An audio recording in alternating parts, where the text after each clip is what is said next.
We are at Cymre Brightblade and Gorgrond. And I'm going to go ahead and go over how to defeat this guy with 2 pets. A little different here.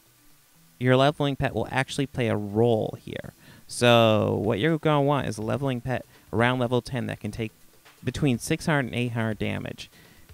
If you can get a leveling pet like that, it will help you out immensely. Doesn't matter what it is, you just need it to be able to take a hit. For your build, slot 1 is going to be your leveling pet. Slot 2 is going to be a royal moth. The moths in Timeless Isle can have the same build, so if you have one of those, you can switch it out easily. You're going to want the abilities Alpha Strike, Counterspell, and Counterspell is the most important one, and we'll get to that here in a bit. And then for your third ability, go ahead and throw in Moth Dust. And for your third pet, what you're going to want is a mechanical Pandaran Dragonling with Breath, Thunderbolt, and Decoy. Now we're going to go ahead and start this out.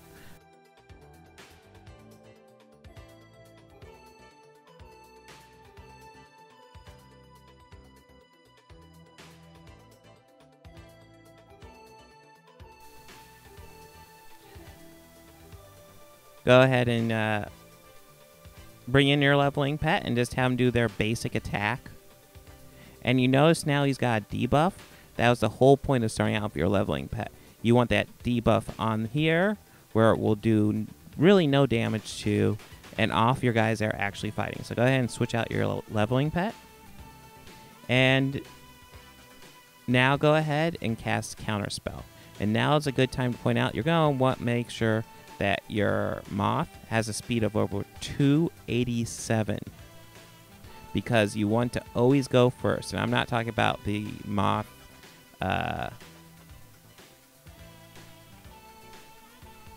buff where they get accelerated speed. You need their default speed to be over 187 so they hit first. So start out with the Counterspell. And now go ahead and follow up with the Moth Dust. Hope that it puts them to sleep. If RNG likes you, it will, and then you get another turn. If not, well. And now you're just going to be doing Alpha Strikes. Don't use Counterspell on cooldown. Just go ahead and keep on doing Alpha Strikes until the undead pet dies the first time.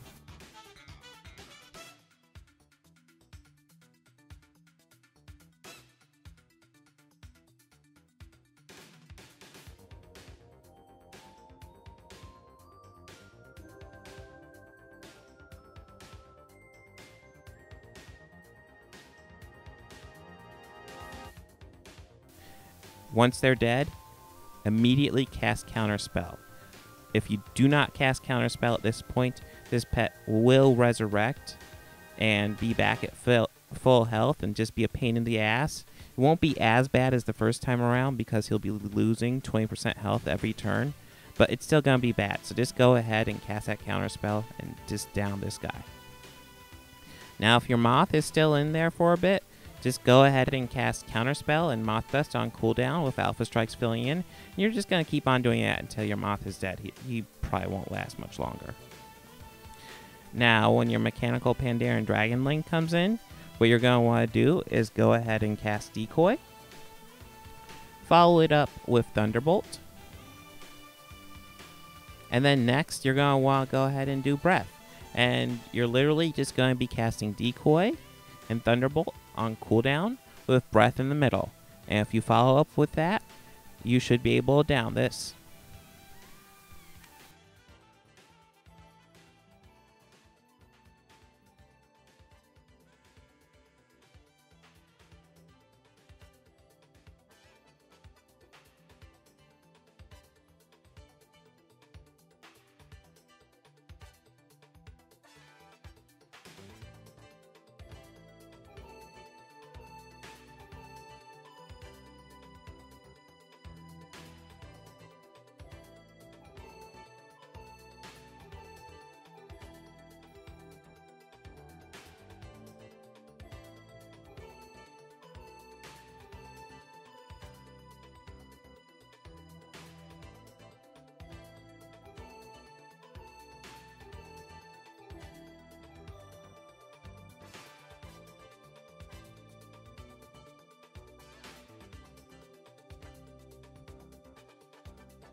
If this video was helpful to you, please make sure to like and subscribe. And if you're a fan of this channel, please make sure to visit my Patreon account. If you support me on Patreon, I will be rewarding you one level 25 rare pet of your choice. Details are on my Patreon page. Also, I will be doing Marvel movies until the release of Avengers 2, as well as any other battle pet strategies that come along in the future of Warlords of Draenor. So make sure to subscribe and like and keep track of this channel. So stay tuned.